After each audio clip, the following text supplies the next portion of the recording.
Halo teman-teman kos-kosan, gimana kabar kalian? Baik-baik saja kan? Sesuai janji Abdi Kos di video kali ini, Abdi Kos akan membuat teori tentang ending Jujutsu Kaisen Modulo chapter 11, yaitu pembantaian kalian yang disebutkan oleh kakek Moro dilakukan oleh orang-orang Jepang.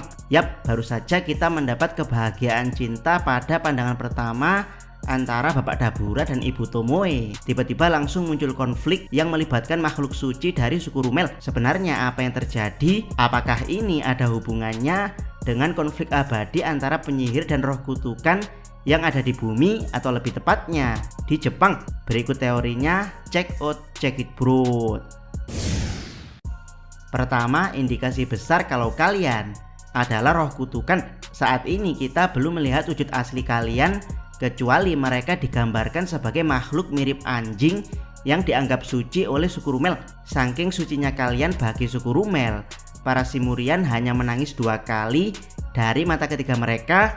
Pertama saat mereka lahir, dan kedua saat mereka mati. Tapi ya, khusus untuk suku Rumel, ada momen tertentu yang membuat mereka menangis. Salah satunya adalah melihat kalian mati. Dan di akhir chapter 11 Jujutsu Kaisen Modulo, kakek Moro memang benar-benar menangis, padahal tidak ada indikasi dia akan mati. Jadi 100% kakek Moro menangisi kalian, yang mana kematian mereka masuk ke penglihatannya. Kakek Moro sendiri mirip cenayang yang bisa merasakan hal-hal yang tidak bisa dirasakan Simurian biasa. Masalahnya adalah posisi kakek Moro saat ini ada di bumi, dan dia jelas sekali mengatakan kalau orang-orang Jepang membantai kalian. Pertanyaannya, kok bisa ada kalian di bumi? Bukankah ini makhluk asli Simurian? Teori Abdi Kos ada 2, yaitu bumi dan Simurian saling terhubung seperti di teori asal-usul Tengen yang sudah pernah Abdi Kos bahas. Atau yang kedua, kalian di bumi adalah makhluk lain. Jadi jika Rololuka adalah energi kutukan, Batumul adalah objek kutukan, maka kalian kemungkinan besar adalah roh kutukan atau setidaknya makhluk kutukan. Tidak percaya? Mari kita mundur ke chapter belakang, tepatnya di chapter 8 tentang penjelasan kalian, dimana meski kalian digambarkan anjing, tapi dalam dialog kalian disebut sebagai makhluk suci yang mendiami daratan Simurian. Kalau dilihat dari siluet, kalian tidak selalu anjing, ada yang berbentuk mirip kelinci, makhluk bertanduk, bahkan kalian dengan telinga pendek ini Abdi Kos rasa mirip harimau. Jadi intinya kalian bukan hanya mirip anjing, tapi juga makhluk hidup lain. Jika masih tidak percaya, kita mundur ke belakang lagi di chapter 4 saat melawan roh pelindung yang mengikuti kakek pengguna kutukan. Saat itu Tsurugi menduga makhluk tersebut Shikigami atau roh kutukan, tapi Maru malah menduga kalau makhluk tersebut adalah kalian. Jadi ya, di planet Simurian kalian ada yang berbentuk mirip Shikigami atau roh kutukan seperti dugaan Tsurugi. Lalu kenapa makhluk ini disucikan? Sebenarnya kalian tidak disucikan oleh semua suku di Simurian, hanya suku Rumel yang menganggap suci makhluk ini, sementara suku lain berniat memusnahkannya. Alasan suku Rumel menganggap suci kalian adalah karena habitat mereka di tanah tandus tempat suku Rumel tinggal. Jadi kalian seperti hewan endemik bagi suku Rumel, yang mana di habitat kalian banyak terdapat Batumul sebagai sumber energi Rololuka. Analogi ini seperti para roh kutukan yang tertarik pada objek kutukan. Contohnya finger bearer yang tertarik pada jari Sukuna. Jadi setiap di lokasi tersebut ada Batumul, maka kemungkinan besar ada banyak kalian yang mendiami wilayah tersebut. Ini sama seperti di mana ada jari Sukuna, di situ banyak roh kutukan yang mendekat. Suku-suku lain khususnya Deskunte menginginkan sumber daya Batumul di tanah tandus milik suku Rumel. Mereka memakai alasan pembangunan kanal untuk menguasai sumber daya ini. Tapi ada satu masalah besar, yaitu para kalian menyerang mereka yang akan membangun kanal, sehingga semua suku sepakat untuk membasmi para kalian di tanah tandus kecuali suku Rumel.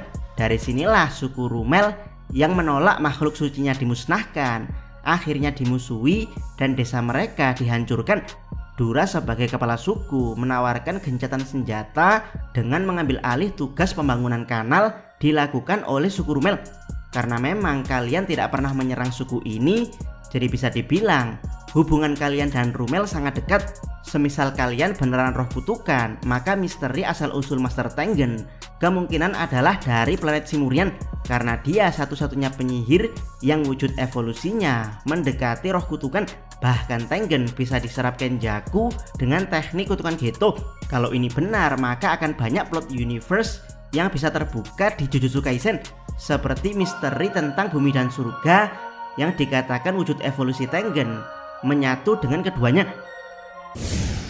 Kedua, siapa yang membantai kalian di Jepang? Kalau teman-teman perhatikan panel akhir setelah kakek Moro menangisi pembantaian kalian, di situ tampak kota metropolitan dengan makhluk-makhluk raksasa terbang di atasnya.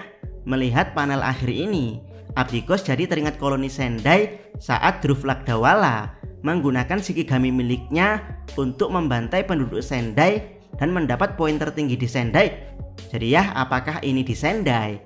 Abdikos rasa bukan, karena masa suram Sendai sudah berakhir setelah 4 pilar yang memicu deadlock dihancurkan oleh Yuta Okkotsu. Jadi di manakah lokasi ini? Kita kembali ke chapter 3 di mana Tsurugi mengatakan kalau roh kutukan hanya muncul di Tokyo setelah Cooling Game disterilkan. Maru sendiri tidak paham apa itu roh kutukan sampai di chapter 4 dia bertemu roh pelindung yang dia anggap kalian, sementara Tsurugi menduganya sebagai Shikigami atau roh kutukan. Jadi ya, kemungkinan panel akhir chapter 11 ini terjadi di Tokyo. Jadi yang membunuh para kalian dalam kurung roh kutukan di wilayah Tokyo tidak lain adalah penyihir Jujutsu. Pertanyaannya, penyihir Jujutsu yang mana? Dimana seperti yang kita tahu, setelah Cooling Game disterilkan, para penyihir inkarnasi yang baik semuanya berkumpul di koloni Tokyo. Jadi apakah mereka masih hidup hingga tahun 2086? Yap, apakah Daido dan Mio masih hidup dan kini mereka mengambil tugas untuk membasmi roh kutukan yang tiba-tiba membludak di Tokyo? Ketiga, kenapa muncul kalian di Jepang? Setelah menduga siapa yang membantai kalian di Jepang, dari sini ada pertanyaan yang mungkin mengganjal teman-teman, yaitu kenapa bisa tiba-tiba ada kalian di Jepang? Teori Abdikos ada dua. Jika kalian yang dimaksud adalah roh kutukan yang terlahir dari emosi negatif manusia, maka bagaimana jika dugaan Tsurugi di chapter 3 benar, yaitu kemunculan kembali roh kutukan di Jepang dipengaruhi oleh kedatangan alien? Jadi setelah alien datang dan informasi mereka bocor, banyak roh kutukan kembali muncul di koloni Tokyo. Atau teori yang kedua, alien Simurian atau lebih tepatnya suku Deskunte menyusul ke bumi mengejar para rumel yang kabur, di mana suku Deskunte sambil membawa kalian yang sebelumnya diduga telah dimusnahkan. Jadi ya, di teori kedua ini Abdikos menduga Deskunte termasuk sang kepala suku sudah sampai di Tokyo. Itulah kenapa di chapter 11 disinggung bagaimana melepas kutukan milik adik Dabura yang dipasang kepala suku Deskunte.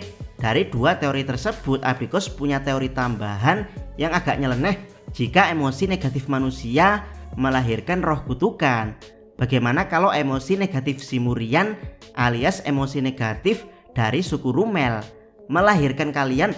Ini masuk akal karena suku Rumel lebih banyak mengalami emosi negatif akibat diskriminasi dan pembantaian. Bahkan secara spesifik di chapter 11 disinggung kalau Simurian perempuan bukanlah tipe petarung atau dalam kasus penyihir Jujutsu, mereka adalah manusia biasa alias non penyihir. Dan ya, energi kutukan kebanyakan lepas dan menggumpal di suatu tempat menjadi roh kutukan adalah karena ulah non penyihir yang tidak mampu mengendalikan energi kutukan tersebut. Jadi bagaimana kalau Rololuka milik Simurian non petarunglah yang akhirnya bocor sehingga menggumpal di suatu tempat di bumi, sehingga membentuk para kalian yang saat ini dibantai para penyihir Jujutsu. Kalau teori nyeleneh ini benar, maka kalian tidak hanya muncul di Tokyo, tapi secara random di seluruh Jepang.